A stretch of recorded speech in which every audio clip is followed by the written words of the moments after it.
Hi, my name is Matthew Baird, and I attended the University of Aberdeen between 2007 and 2011, and I studied politics and international relations. Thank you very much. And why did you choose University of Aberdeen for your degree? Um, so I applied to, I'm from Northern Ireland, and I applied to every university. Sorry, I visited every university that I applied to. Most of them were in England. Aberdeen was the only one in Scotland that I had applied to. And when I visited Aberdeen, out of all the other universities I went to visit, I felt the most welcome at Aberdeen. I remember there were students giving tours of the campus. It was a beautiful day, Yeah. um, and it was just such a beautiful campus. The course was really good, and one of the things that really attracted me to Aberdeen was the flexibility around the course. I originally studied history, and then I changed my degree, and Aberdeen allowed me to do that very, very easily. And that's what attracted me to Aberdeen. But unfortunately, the first day when I arrived in Aberdeen, it was pouring with rain. So the sunny day on campus when I visited um, didn't continue for long. Yeah. Thank you. And the next question is, what are your some of the most favorite memories from Aberdeen? Um, Favorite memories. I suppose I had a really great circle of friends at Aberdeen, and we had a very active social life. Going to the Bobbin, I still remember going to the Bobbin after exams, and going for runs along the coast. I still remember Freshers Week very, very well. And standing outside what was Liquid nightclub just off Union Street. I don't know what it's called now. Don't even know if it's there. And so the social aspect of Aberdeen, and I also quite enjoyed the seminars. My course at the time was a lot of my fellow students were quite left wing and liberal, whereas I'm a bit more conservative. So I enjoyed having debates with them and them challenging my ideas and them challenging me. Yeah, so I have some really good memories from Aberdeen. Thank you. And the next question is, did you participate in any clubs or societies? So I was on the university fencing team for Mhm. 4 years, and we went all over Scotland, to various competitions at various universities and hosting competitions here. Um, Most of them took place in what is now the Aberdeen Sports Village, but before that, it was in the old sports hall, which is very near King's College. I can't actually remember what it was called. Um, Uchart Recreational Center. that's the one. Yeah, yeah, yeah. It used to be a sports hall for the sports village. That was pretty much it. That was the only society, but I trained 3 times a week fencing, so that took up a lot of time. That's very interesting. Thank you. And what were your initial career aspirations while studying? Hmm. When I was at university, I didn't really know what I wanted to do. I studied politics and international relations because I found it interesting, not because I had any grand plan. Um, but towards the end of my degree, maybe in my third year, I had friends who were doing internships, working in Parliament and in London, and I thought that sounded really interesting. So that gave me the notion then to actually go into politics, because very few people, when you study politics and international relations, not that many people actually go on into work in politics. They go on to do other things with the transferable skills. So, um, well, going into politics, basically. But initially, I had no idea. Interesting. Thank you. And how was your experience at University of Aberdeen different from your experience at King's College London? Um, so at King's, I did an audit course at King's for 4 months. Work asked me to go and to for my professional development, and work paid for that, and it was expensive. So I felt quite a lot of pressure to do well, probably more so than I did at Aberdeen because again work was paying for it, and I didn't want to look silly by getting a bad mark. And I remember being in my old flat and having to write my essay, and I pulled an all-nighter. This was 4 years ago, and I pulled an all-nighter, and I had flashbacks to my time at Aberdeen, pulling all-nighters writing essays. I think I was 31 years old at the time, and I thought those days were long behind me. So there was a lot of similarities between the two, but probably more pressure at King's again because somebody else was paying for it. Yeah, interesting. And as a student, University of Aberdeen, did you engage in any internships or part-time jobs? I didn't do any internships, which was very unwise of me looking back. However, I did work for the university for 3 years. It was just about 3 years. I worked for the Aberdeen. It was called the Aberdeen Future Fund, and it was calling up graduates. Essentially asking them for money to support projects at the university, such as the new library that you're sitting in, the sports clubs, scholarships, the hardship fund, things like that. So that's where the money for came from for those sorts of projects. That's very interesting. Thank you. And what is the City of London Corporation? What do they do? So the City of London Corporation is the governing body. So the Square Mile in London is the financial centre of UK financial and professional services, banking, basically. And the City of London Corporation is the governing body of this little area of London. As the name would suggest, it is 1 square mile. But it also represents UK financial and professional services across the not just within the UK but internationally as well. And so like the Lord Mayor of London, he's part of the City of London Corporation, the Mansion House, the Barbican Centre, Tower Bridge, London Bridge, Hyde Park. No, it's not Hyde Park, sorry, Hampstead Heath, Epping Forest. They're all managed by the City of London Corporation. Yeah, well, that's very interesting. What are your responsibilities within the organization? So I sit in the corporate affairs team at the City of London, and I lead all the political engagement for the city corporation that covers London politics. So anything to do with the mayor of London, the bar, and the deputy mayors of London, the Greater London Authority, the other boroughs and the leaders of those boroughs, the MP for the City of London, uh, the Minister for London when we had one. There isn't one at the minute. I would lead all that political engagement, and I would advise the leader of the City of London on engaging with those people and what we should be talking about and what we should ask them. And Also, I advise the politics. The leader of the City of London is called the policy chairman, and there's a lot of interest as well in Northern Ireland, and so I would advise on politics of Northern Ireland as well. Not just because I'm from Northern Ireland, but I've got a background in politics, working in Northern Ireland as well. Thank you. That's very A interesting. political advisor, basically. And how is it different from the roles you held before in your previous companies? Well, all my previous companies, I was a lobbyist as well. Essentially, that's what it's just another way of saying it.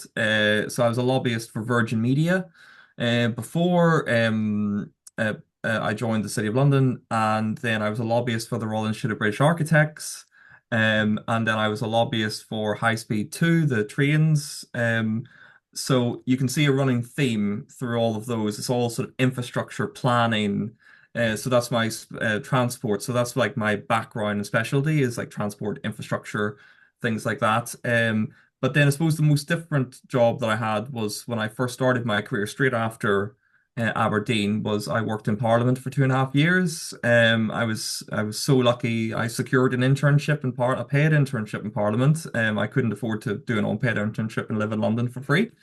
And I worked in Parliament for various MPs and government ministers for a couple of years. That's very interesting. And do you think your degree in politics and international relations prepared you well for the role you're doing now? Yes, in the sense that it teaches you a lot of analytical skills and how to do research and critical thinking and things like that. In terms of what you actually learn as part of a politics degree, if I'm completely honest, Mhm. that's not very helpful. I don't use my knowledge from my degree, like political theory and things like that. But as I said, what it teaches you about how to analyze and think and research, that's the important part of a politics degree. I don't think there's many degrees that actually teach you. practical things that you're going to use in your day-to-day job, apart from like if it's like medicine or engineering or things like that. Uh, and most people who work in politics and even my colleagues have politics degrees. Yeah, that's interesting. And what does your organization looking for in applicants?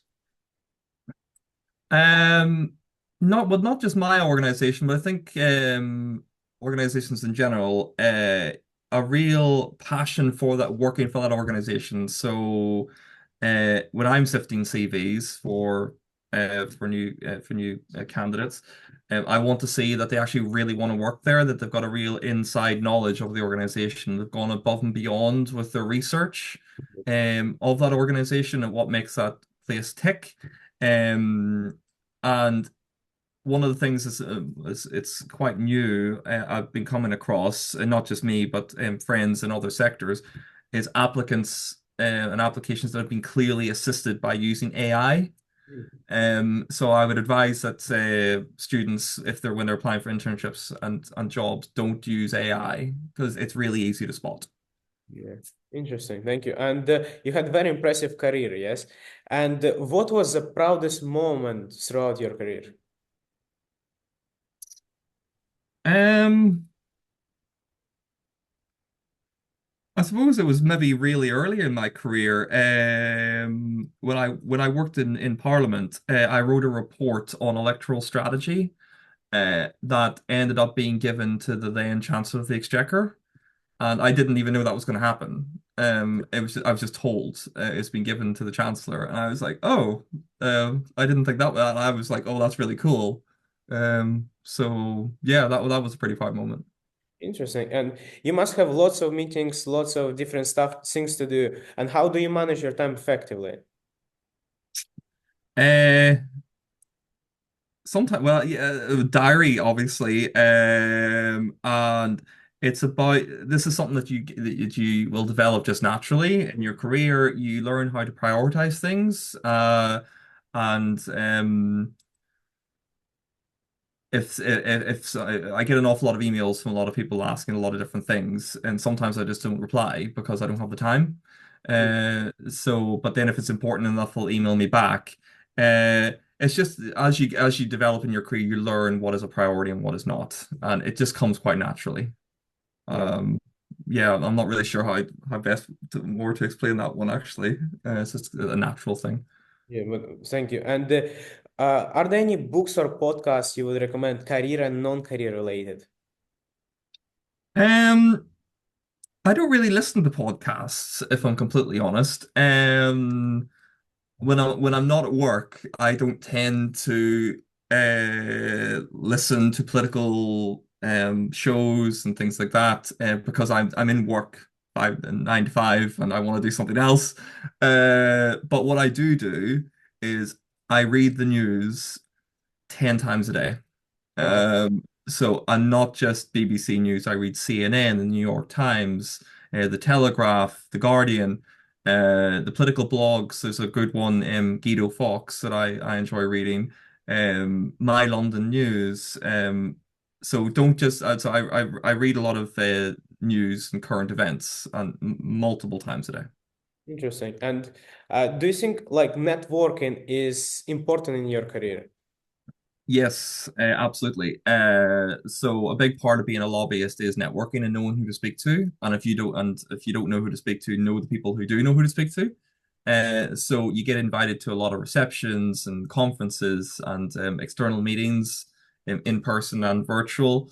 Uh, and it's really important to foster those connections. Like just last week, I was in Parliament at an evening reception, and I spoke to several of the new MPs who were very enthusiastic, and that's great connections to make, and it's easy connections to make as well. That's very interesting. And in terms of networking, how do you think, in your opinion, students can utilize networking for their benefit? Um, I think at the moment, whilst they're at university, if it's more beneficial to focus on your studies, Mhm. as opposed to worrying about networking. That can come later. But networking could come out of doing like internships, if that's a possibility, um, in their chosen careers. So let's just use politics, for example. Could they get work experience working for Aberdeen City Council or the County Council or maybe the local MP? And that there creates networking opportunities that could come in useful later. And uh, yeah, I think mostly it's important just to focus on studies at the moment and worry about networking later, primarily worrying about networking later down the line. Okay. And what do you think, what does it take to succeed in your career field? Um, in being a lobbyist. Yes. Um, Learning what battles to fight and what not to, I think is quite important. And learning to say no to requests, I think, is an important skill to learn and to develop. Um, and I'm so sorry, I've forgotten your question already. Okay, we'll cut this moment. Don't worry about that. And like, what does it take to succeed in your career field? Um, Look, well, as I said earlier, learning to prioritize what is important, what is not. Uh, Developing a thick skin as well, because people will always argue against you, and but then of course it's your job to argue back. Learning to say no to some very senior people, also to put aside any nervousness when you're meeting very senior people. Like when I came fresh from uni, I started straight in Parliament, and you're walking down the corridor, and there's the Prime Minister walking right past you. And initially you'd be quite starstruck, but then eventually you got used to it. And that's one of the things that I remember being asked before in interviews is how do you feel about meeting very senior people? So you need to not be nervous uh, and know what you're talking about. Yeah, that's very interesting. Thank you. And you must be working with various different teams. How do you manage to like maintain good communication with them? Mm. Um, well, this was an interesting one, particularly for me with my current role with the city, because I started the first week after the first lockdown of COVID. So building relationships and connections with new teams within my own company was much trickier because it was all virtual. Um, it's about having the confidence to reach out to people, and also I don't know everything, and asking for help when you need help, um and also having a personal connection with people. I'm not a very formal person, Mm. so I like to have a bit of chat and a bit of banter with people, and I think that's really important for building relationships, and learning the priorities of others, like what makes them tick, is important. Trying to understand that is very helpful in doing what I do. Thank you. And lots of students they struggle with stress because of their exams or being away from the family. And what is your advice to like navigate this stress? How to deal with that? Mm. First of all, that's a very common problem. As you pointed out, I certainly had the same thing. And there were many sleepless nights and many nights pulling all-nighters when I didn't organize my time the way I should. I think one of the really beneficial things is, at the start of term, the lecturer will give you your reading list and your essay due dates and all that sort of stuff, is to really plan ahead for those things. It's easy to say it because I did it too, leaving everything to the last minute. But if you do plan ahead, give yourself, I always say, if it's a 3,000 word essay, give yourself a week per 1,000 words. Hmm. And then, so you've got 3 weeks to write an essay. That's loads of time. Same thing with exams. I would probably start studying for your exams at least 6 weeks out from the exam, and spending a great deal. I personally preferred studying in the library, but some people might like to study at home. So it's about your own time management and organization, that will massively reduce your stress. Also, getting good sleep, um, and not being hungover, when you're trying to do exams and to do essays. Yeah. Mm. But I think the important thing there to say is you're not the only, if you're suffering from stress, you're not the only one who's ever felt like that. So don't feel bad. Thank you. I think it's a great advice. And two more questions. And a lot of students also struggle with transition from academia to professional world. How would you suggest to navigate this problem? Hmm. Um, I think, um, well, the working world is very different from university. You're in class for what, 5 hours a week, where and then all of a sudden you're jumping from 5 hours a week to working 40 hours a week. So it's completely normal and to feel that stressed. You will get used to it super quickly, that transition. Also, when you start a new job in a professional world, it's really important to remember that you are in a professional world and that there are people of various generations within that, and you need to adjust your mannerisms to be more professional and to be mindful that not everyone thinks or the same way that you would thinks or speaks the same way you would have at university. And going back to what I said about AI, just if you when you're making your applications, totally avoid using AI in applications. It can be picked out very easily by the person who's reading it. Um, Also remember when you start off in your career, um, you um, I find that sometimes the younger generation they think they know more than they do. And I thought exactly the same thing when I graduated, and oh, I've got a degree, I know all this. But then a lot of work, a lot of learning about jobs and working in professions is learned on the job. It's not taught at universities. So it's about you should listen to your colleagues who are trying to be helpful and go after progression opportunities when you feel comfortable to when you're in your new job. Thank you. That's very interesting advice. And the last question is, what advice would you give to your younger self? Mm. Um, Study more. Mm. Well, I graduated with a 2-1, so I got a good degree. I probably could have got a first if Mm. I actually tried. I just had too much of a good time at uni. Also, I'd taken my own advice, so what I just said about spacing out my or working on my time management better, because as I said, sometimes there were times, as I said, when I was pulling all-nighters to write essays when I didn't need to do that. Um, I used to smoke when I was at university. I would have told myself not to smoke. I don't smoke anymore, but also just to be mindful. University is about studying, but it's also about having a good time. Yeah.